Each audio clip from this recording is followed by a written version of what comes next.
In today's lessons, we hear stories of holy men who know where God is calling, know where God is calling them to go, and they're determined to go no matter the cost.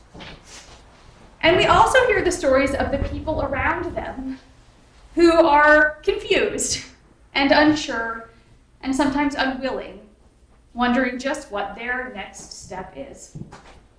There have been times in my life where I set my face toward some hard task, and I knew I had to journey toward it. There have been times when it was very clear God was calling me to something, like Elijah knows it's his day to be brought up to heaven in a whirlwind. But usually I am like the secondary characters in these stories, puzzling out the next steps, wanting to do the hard, right thing, but uncertain what it is, how to do it, and whether I can bear the cost. When my son Wesley wakes up every morning, he says, "Good morning," to his smart speaker in his room, and it plays a summary of the morning's news from a range of sources. So Wesley is very well informed about current events. The kids and I spent this last week in Florida with my family, and my family in Florida do not all share the same political views.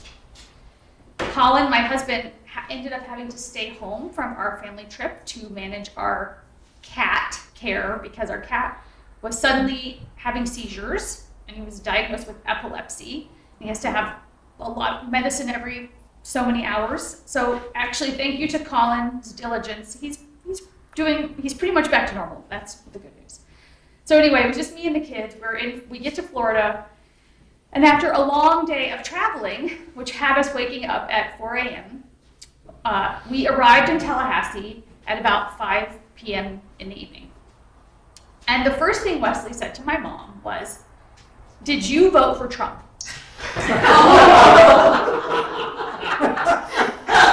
And if you did you know what he was going to do? So there we are, we're standing by the baggage claim.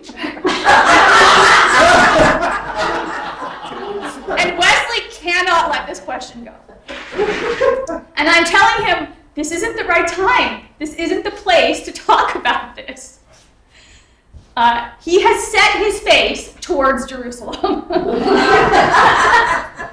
Hazel, his twin sister, starts to get very frustrated with him. She wants to enjoy her reunion with her grandma.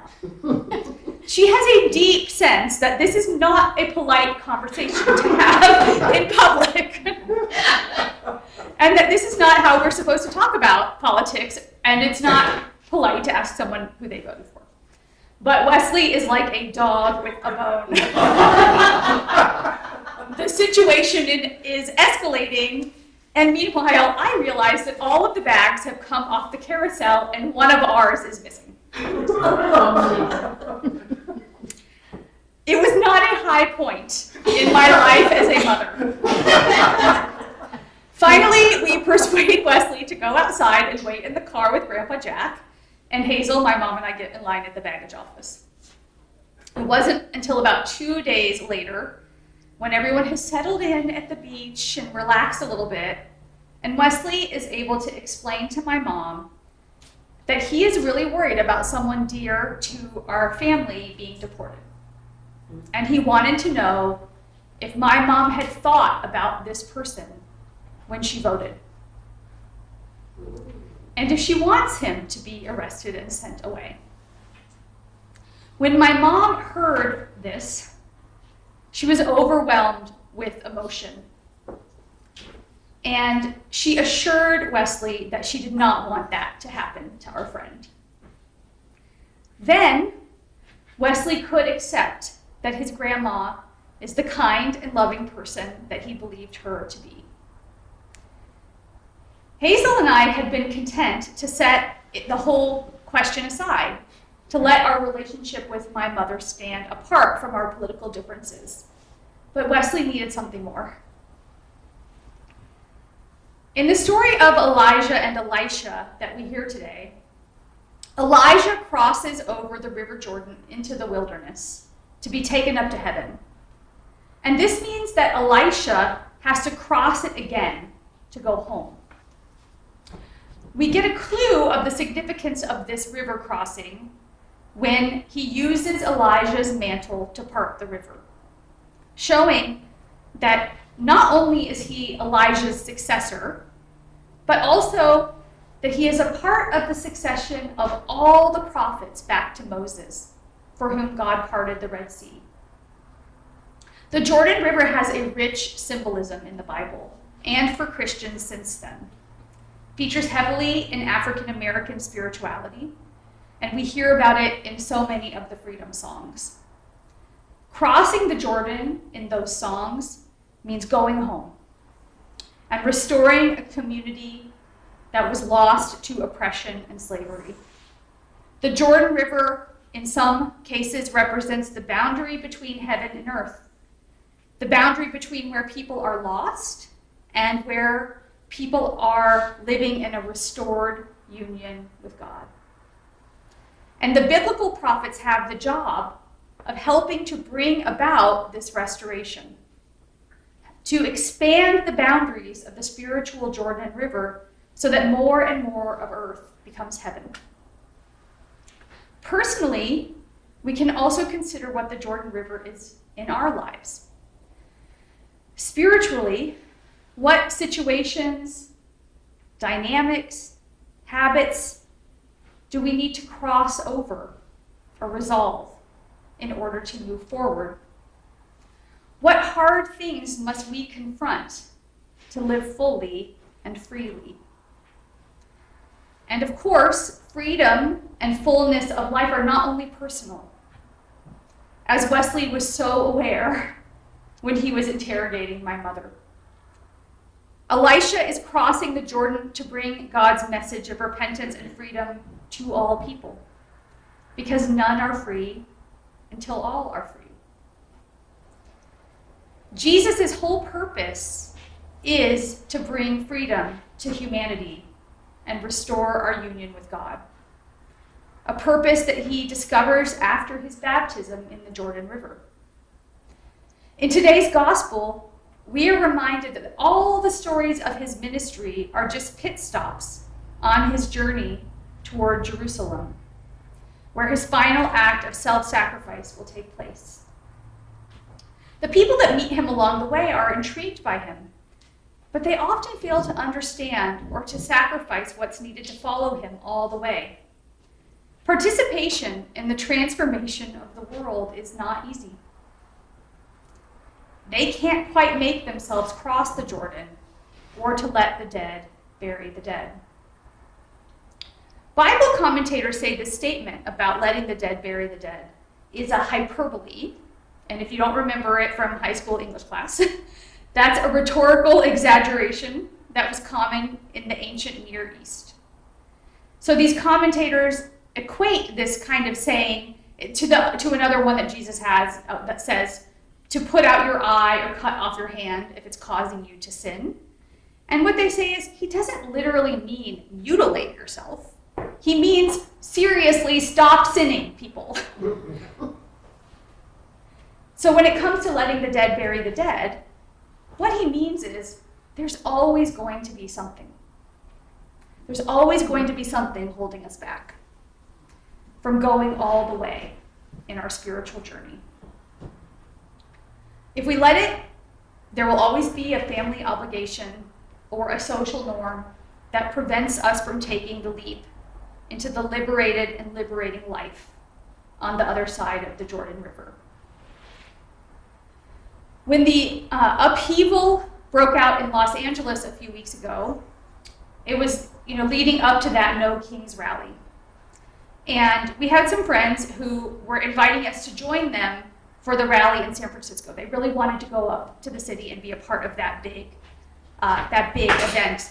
They were planning to wear hats and masks and sunglasses to be completely incognito. So, we knew they were worried about getting, caught on camera or something. And Colin was nervous too. He'd been watching the news in LA, and he said, we really have to think hard about what would happen to our kids if we got arrested. it was a great conversation that he and I had, because I said, well, at my job, they wouldn't care if I got arrested. You guys would be like, whatever. Hang around. But he was still nervous. He was like, that is not what we want. It was a great conversation. It brought us closer together, and it allowed us to share our perspectives on all of these issues. And we ultimately decided to stay close to home and join the protest that was in our neighborhood, because we live right by the mall where the San Mateo rally was. And that was special because we ran into so many people we knew. And I think it was the right choice for us.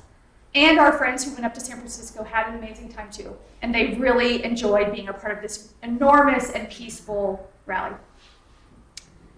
I am glad that Jesus didn't literally mean, let the dead bury the dead. And that means that we didn't have to extrapolate that we should let our 14-year-olds fend for themselves because we had to get arrested in order to stand up for what we believe in. When I'm in Florida with my extended family, there is a lot of dancing around on eggshells, trying not to talk about politics. I want to keep the peace and stay in relationship with my family. Because we respect each other, we all try to maintain these boundaries. And my family is close and really loving, and so there's no good that would come from, boycotting them or breaking our family ties because we don't agree. And at the same time, I'm really proud that my son Wesley's conscience demanded that he set aside politeness and ask this hard question of my mom. Yes, there are times to be careful, delicate, and respectful. We don't literally need to put out eyes and cut off hands. But we should not let our desire to keep the peace prevent us from the hard conversations that God sometimes calls us into. If we don't have those conversations, how will we ever restore polite and productive civil discourse? As we reflect on these journeys of Jesus and Elijah today, it's a good day for us to look at the places in our lives where we aren't yet free, where we might prefer to avoid, or the tough plans that we still need to make, the conversations we need to start even if they're hard, whether they are about politics or some other fraught subject. When Jesus tells us that we can let the dead bury the dead, he really means don't let these inner conflicts imprison us or hold us back.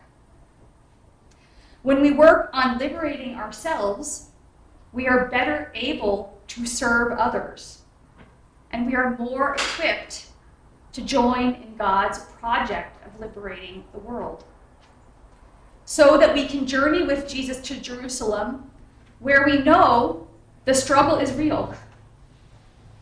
And so is God's promise of a new life of freedom and peace.